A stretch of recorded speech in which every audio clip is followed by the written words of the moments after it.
वाला हूं वो एक गुरु ज्ञान रहेगा। गुरु ज्ञान number 1, very very very important, मेरे हिसाब से तो मोस्ट इंपॉर्टेंट। क्या है गुरु ज्ञान नंबर 1 हमारा?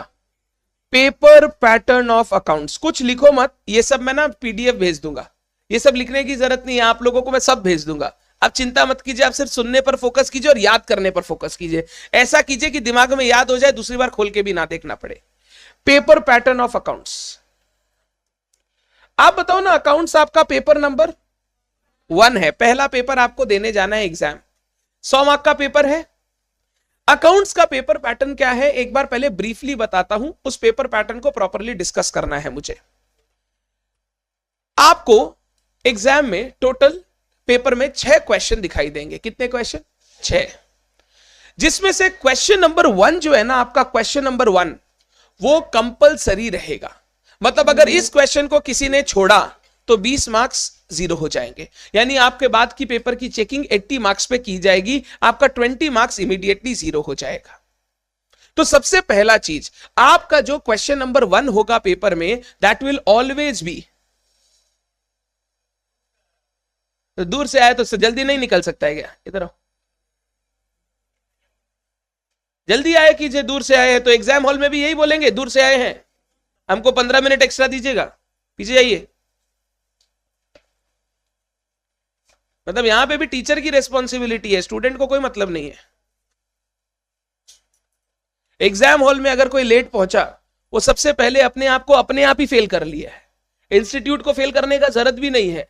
आपको 145 पे एग्जाम हॉल पहुंचना है, मतलब आप 130 तक पहुंच जाएंगे वहां पे। उस दिन सर लेट हो गया, मेरा ये हो गया, मेरा वो हो गया, वो सब बहाना मत रोइएगा, फिर फेल होने के बाद मत रोइएगा कि सर हम फेल हो गए। Exam hall has to be reached in time. अगर आप यही नहीं कर सकते तो आप क्या पढ़ाई कर रहे हैं? तो अगर एग्जाम मेरा 145 से शुरू होने वाला है, 145 से शुरू होता है एग्जाम, 15 मिनट का रीडिंग टाइम मिलता है, आपको 130 से पहले एग्जाम हॉल के अंदर होना है। उससे लेट अगर आप हो रहे हो, यू आर, मतलब अपने आप को खुद ही टेंशन में डाल रहे हो, अपने आप को खुद ही बैकफुट पे डाल रहे हो। तो प्लीज ये सब गलती एग्जाम में मत कीजिएगा, बाद में आके बोलोगे तो हम बहुत झाड़ेंगे, इतना झाड़ेंगे कि तुम मेरे पास दूसरी बार आओगे नहीं डर के। ये गलती नहीं होना चाहिए किसी से भी। क्वेश्चन नंबर 1 जो हमारे पेपर का होता है ना, वो हमेशा कंपलसरी होगा। कंपलसरी मतलब इस क्वेश्चन को तो अटेम्प्ट करना ही पड़ेगा। अगर ये क्वेश्चन गलती से छोड़ दिया तो 20 मार्क्स आपका जीरो हो जाएगा। क्वेश्चन नंबर 1 सुनना ध्यान से, अब 3 पार्ट्स में बनता है। कितने पार्ट्स में? 3 पार्ट्स में, part A, part B, part C. Part A जो आपका होता है क्वेश्चन नंबर 1 का, वो होता है true and false with reasons. Reason के साथ आपको बताना है वो स्टेटमेंट ट्रू है या फॉल्स है। ट्रू है तो भी रीजन देना है, फॉल्स है तो भी रीजन देना है। ये दो मार्क के क्वेश्चन आएंगे, 6 क्वेश्चन आएंगे। 2 मार्क के 6 क्वेश्चन मतलब टोटल कितना मार्क्स? 12 मार्क्स का ये क्वेश्चन होगा। ये आपके पेपर का सच बोलूं तो सबसे इजीएस्ट क्वेश्चन होता है। बट स्टूडेंट्स ना, इस क्वेश्चन में अगर आपने अपनी टेस्ट पेपर्स चेक किए होंगे, आपने देखा होगा 1.5 या 1 मिलता है, पूरा 2 आउट ऑफ 2 नहीं मिल पाता है। यहां पे बच्चे बहुत मार्क्स खोते हैं। क्यों मार्क्स खोते हैं? बच्चे प्रॉपरली रीजन फ्रेम नहीं करते। बच्चे क्या है, या तो जो लिखा हुआ है वैसे का वैसे लिख के आ जाते हैं, ट्रू है तो वही लाइन वापस रिपीट, फॉल्स है तो नॉट के साथ रिपीट। ट्रू है तो वही लाइन रिपीट, फॉल्स है तो नॉट के साथ रिपीट। ऐसे रीजन नहीं होता है। अगर फॉल्स है तो प्रॉपरली बताओ कि अगर ये नहीं है तो फिर क्या है। ट्रू है तो बताओ, अगर कोई लॉजिक तुम्हारे पास है, कोई जर्नल एंट्री तुम्हारे पास है तो ट्रू बताओ। जैसे से for example, if a bill of exchange is dishonoured, if a bill of exchange is dishonoured, the drawer debits account of the drawee, the drawer debits account of the drawee। पहले बोलो true या false. True, drawer entry करता है debtor account debit to bill receivable. अब तुमने लिखा true, if a bill of exchange is dishonoured the drawer will debit the debtor's account और the drawee's account. ये तो वही बात लिख दी है ना जो क्वेश्चन बोला। क्या नीचे हम एक जर्नल एंट्री दे सकते हैं, drawee account debit to bill receivable? अगर इतना सा जर्नल एंट्री दे दिए तो तुमने अपने रीजन को सब्सटैंशिएट कर दिया कि देखो भैया यही एंट्री होती है, ड्रॉई डेबिट होता है।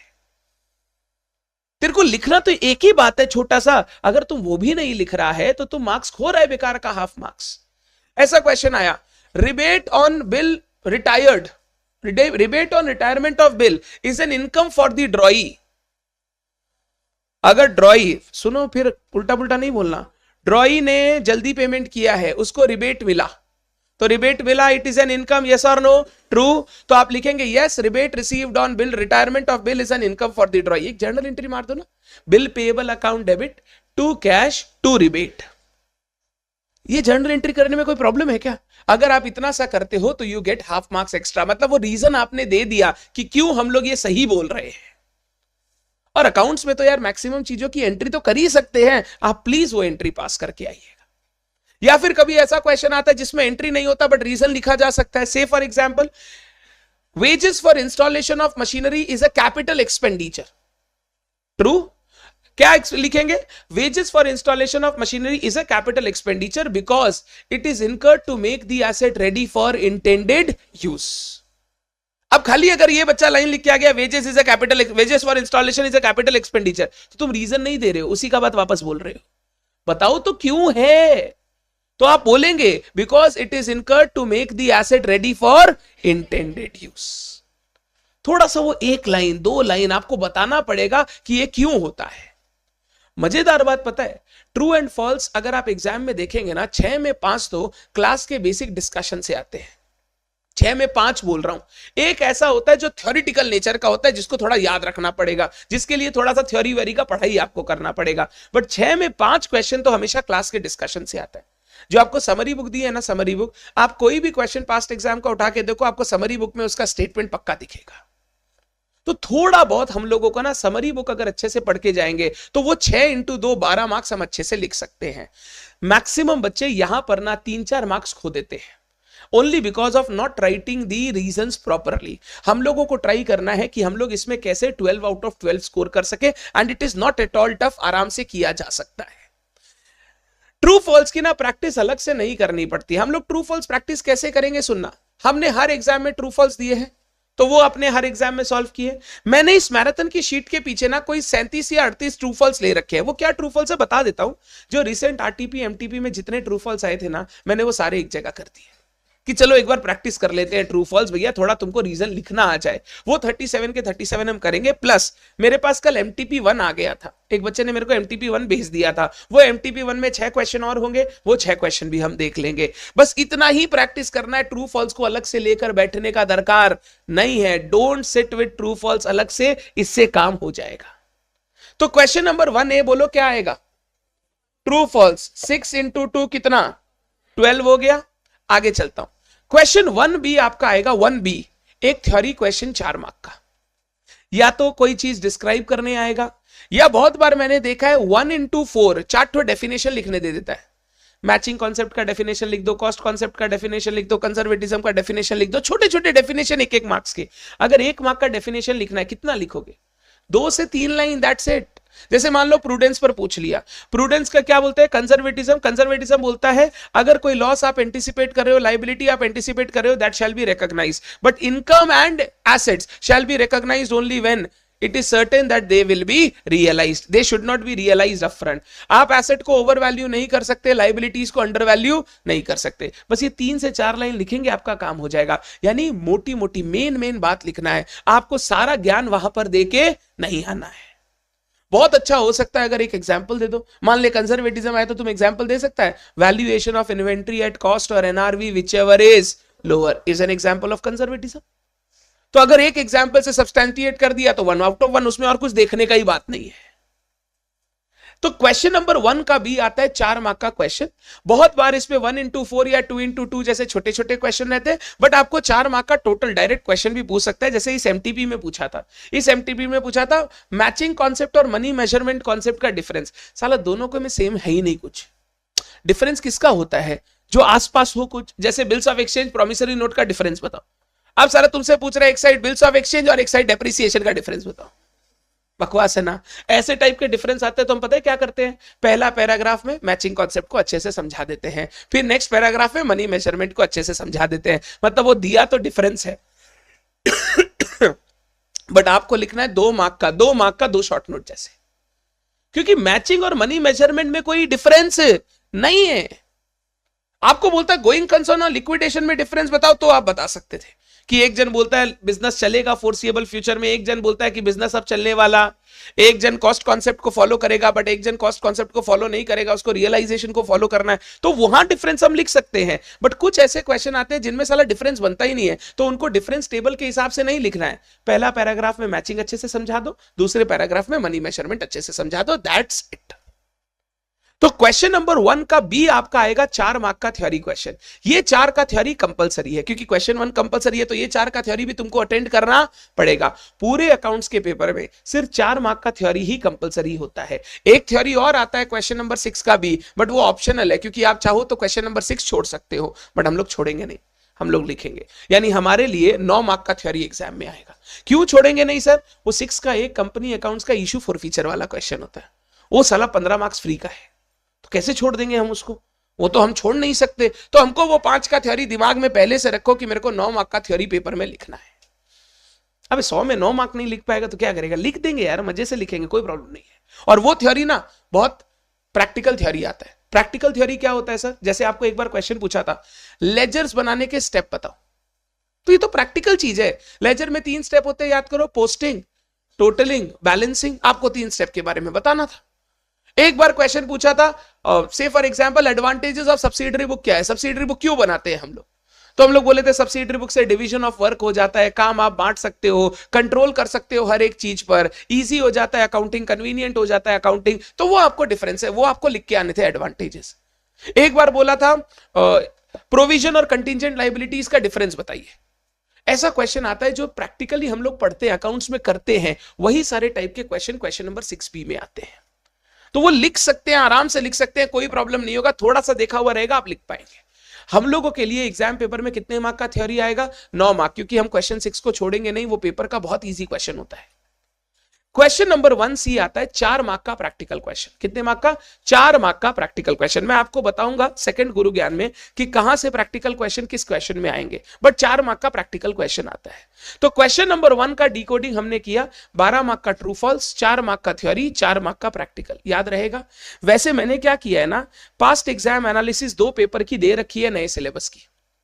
अभी नए सिलेबस में 2 ही पेपर हुए हैं, जून और सितंबर। मैंने दोनों पेपर का आपको दे दिया है एनालिसिस, तो आप देख सकते हो। देखो दोनों पेपर में पहला क्वेश्चन 1A का ट्रू फॉल्स दिख रहा है क्या 12 मार्क्स का?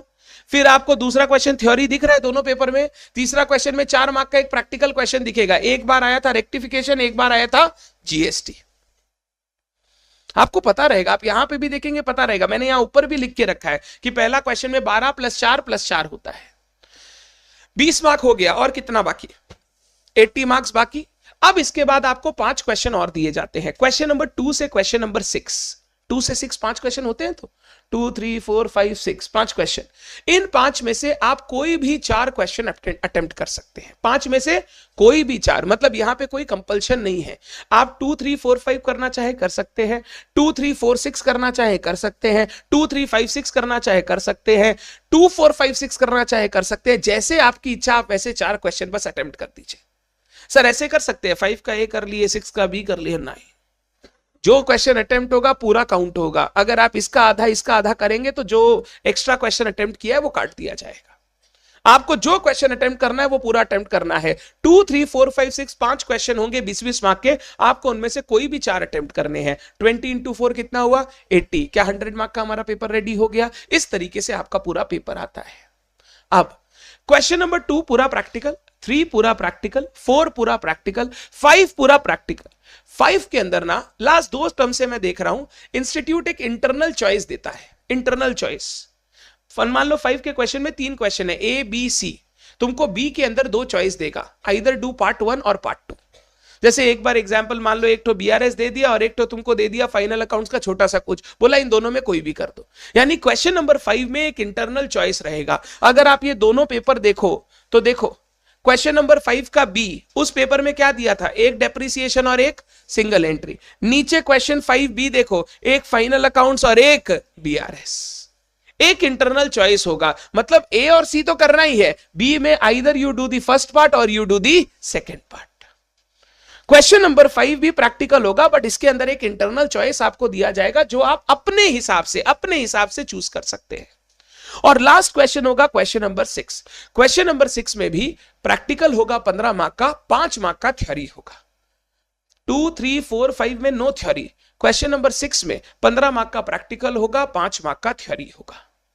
ये 5 मार्क का थ्योरी कहीं से भी आ सकता है। नॉर्मली क्वेश्चन 1 में जो थ्योरी आता है वो आपके बेसिक्स से आता है, बेसिक्स से जो अपने थ्योरी पढ़े थे, बेसिक्स पढ़े थे उससे। क्वेश्चन नंबर 6 में जो थ्योरी आता है वो कहीं से भी आ सकता है, तुमको कहीं से भी वो थ्योरी पूछा जा सकता है। जैसे परपेचुअल इन्वेंट्री, पीरियोडिक इन्वेंट्री का डिफरेंस बताओ, मतलब कुछ भी पूछा जा सकता है। Bills of exchange, promissory note का डिफरेंस बताओ। क्वेश्चन नंबर 6 में थ्योरी कहीं से भी आ सकती है।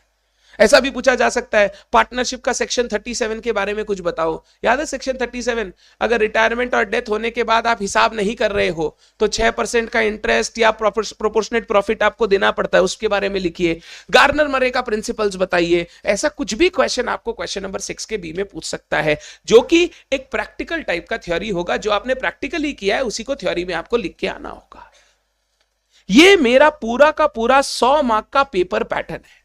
अगर सही से देखूं तो मेरा पेपर ना 125 मार्क्स का दिया जाता है। कितने मार्क्स का? 125। कैसे 125 हुआ सर? एक तो 20 मार्क का एक्स्ट्रा क्वेश्चन हो गया और एक 5 मार्क का इंटरनल चॉइस हो गया, तो टोटल पेपर 125 मार्क का आता है। आपको उसमें से 100 मार्क्स अटेम्प्ट करने पड़ेंगे। मतलब आप एक पूरा क्वेश्चन छोड़ सकते हो और जो 5B के अंदर इंटरनल चॉइस है उसमें एक छोड़ सकते हो। 6 में कोई चॉइस नहीं है, दिया होगा बट लास्ट 2 टर्म में कोई चॉइस नहीं है। अब ये जो गौरव बात बोला, इससे एक बात पता चलती है, सर इंस्टीट्यूट ने एमटीपी में इस बार क्वेश्चन 6 में चॉइस दिया है, मतलब ये जो पेपर पैटर्न है ना 90-95% तो यही फॉलो होगा। बट थोड़ा बहुत कुछ चेंज हो जाए तो डरने का नहीं है। सर बोले थे 5 में चॉइस आएगा, 6 में कैसे दे दिया? अबे हम थोड़ी बनाते हैं पेपर, हम तो आपको एनालाइज करके बताते हैं। यानी सिंपल बता रहा हूं, वॉर लड़ने जा रहे हो, जंग लड़ने जा रहे हो, तुम अपने कॉम्पिटिटर की स्ट्रैटेजी जानते हो, बट वो भी तो कुछ नया कर सकता है। ऐसा जरूरी थोड़ी है तुम जो सोचोगे वही वो करेगा। इतने तेज हम लोग थोड़ी है, इंस्टीट्यूट से ऊपर हम लोग नहीं है।